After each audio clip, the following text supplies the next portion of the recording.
श्री राधा मेरी स्वामिनी, मैं राधे तेरो दास, जन्म जन्म मोहि दीजियो, श्री वृंदावन को वास, श्री वृंदावन को वास। तो श्री कबीरदास जी की दिनचर्या और उनका भगवत भाव। श्री कबीरदास जी जीवन निर्वाह के लिए ताने बाने से कपड़ा बुनते थे, किंतु उनके हृदय में श्री राम जी का नाम रूप मंडराया करता था। वे कपड़ा उतना ही बुनते थे जितने परिवार का खर्च चल जाए। एक बार बाजार में कपड़ा बेचने के लिए आप खड़े थे कि एक साधु आपके पास आकर बोला कि मुझे कपड़ा दीजिए, तो मेरे पास पहनने के लिए कुछ भी नहीं। तब आप उसे आधा थान फाड़ कर देने लगे। तो उसने कहा कि इस आधे थान से मेरा काम नहीं चलेगा। श्री कबीरदास जी ने कहा कि यदि पूरा थान लेने का निश्चय आपने पहले मन से किया है तो ले लीजिए, यह पूरा थान ही ले लीजिए। तो श्री कबीरदास जी के घर पर उनकी स्त्री लोई, माता नीमा, पुत्र कमाल और पुत्री कमाली, ये सभी रास्ता देख रहे थे कि घर में भोजन सामग्री का अभाव था, अतः सभी भूखे थे। कपड़ा बेचकर मूलधन, सूत और मुनाफे से सामान खरीद कर आता था, उसी से ही निर्वाह होता था और दूसरे दिन के लिए कुछ बचता ही न था। श्री कबीरदास जी ने विचार किया कि घर में सभी भूखे होंगे, खाली हाथ चलकर क्या करूं। वे बाजार में ही इधर उधर कहीं छिप गए। घर को क्या लेकर आते, पूरा थान का थान तो दान में दे दिया था। भगवान घट घट के वासी हैं। श्री कबीरदास जी के सच्चे भक्ति भाव को जानकर और घर के लोगों को दुखी देखकर वे व्यापारी केशव बंजारे का रूप धारण कर बैलों के ऊपर बहुत सा आवश्यक सामान लाद कर लाए। बहुत सामान होने पर कबीरदास जी के घर में रख दिया और कहा कि ये सामान सुविधा से लिए इसके आराम का निर्वाह करो। 3 दिन के बाद जब श्री कबीरदास जी घर नहीं आए, तब 2-4 आदमी गए और ढूंढकर उन्हें ले आए। घर आकर कबीरदास जी ने सब बात सुनी और एक व्यापारी बहुत सा सामान ला कर डाल गया। उन्होंने जान लिया कि मेरे कष्ट को देखकर स्वयं भगवान को ही कष्ट हुआ। तब उन्होंने सामान पहुंचाने का कष्ट उठाया। विचार कर श्री राम रघुवीर ने मुझ पर अत्यंत कृपा की।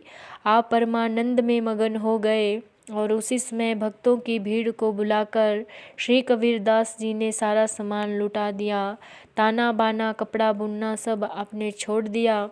हृदय में आनंद की बाढ़ आ गई और यह सुनकर ब्राह्मणों का धैर्य टूट गया। क्रोधित होकर दौड़ते हुए कबीरदास जी के यहाँ आए और बोले, क्यों रे जुलाहे, तूने इतना धन पाया और हम लोगों को नहीं बुलवाया? तो शूद्रों को बुलाकर सब धन उन्हें दे दिया। या तो हमें भी धन दे दो, नहीं तो यहाँ से बाहर भाग जाओ। श्री कबीरदास जी ने कहा, अब मेरे घर में तो कुछ भी नहीं है, आप लोग घर में घुसकर देख लीजिए।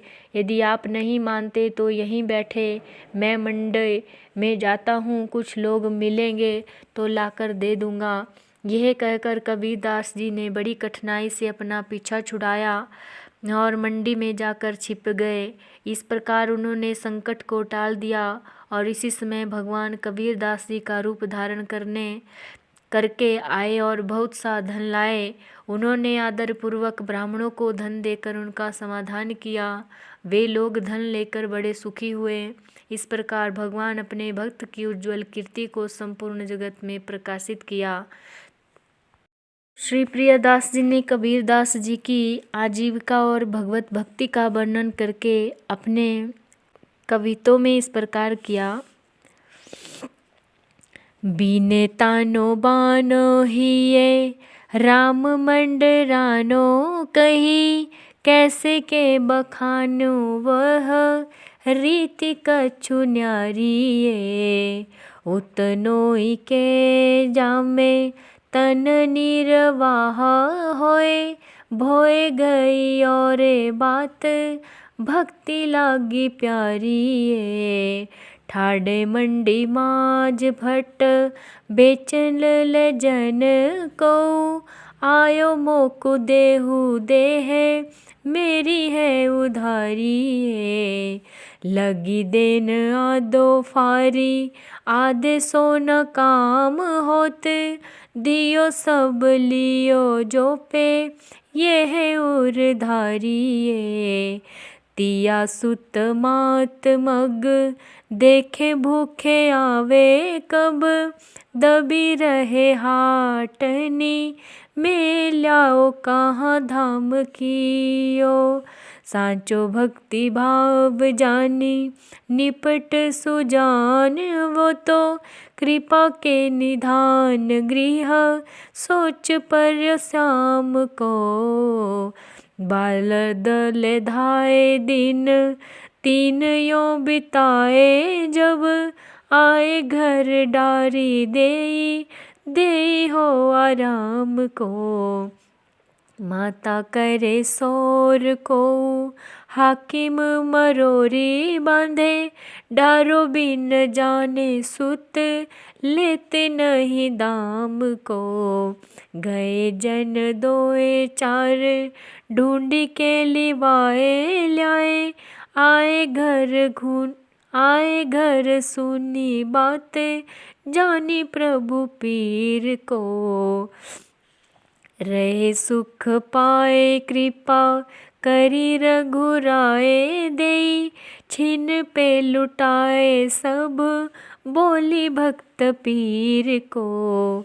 दियो छोड़ी तानो बानो सुख सरसानी हिये। किए रोस धाये सुनी विप्र तजी धीर को। क्यों ऋतु जुलाहे धन पाए न बुलाए हमें।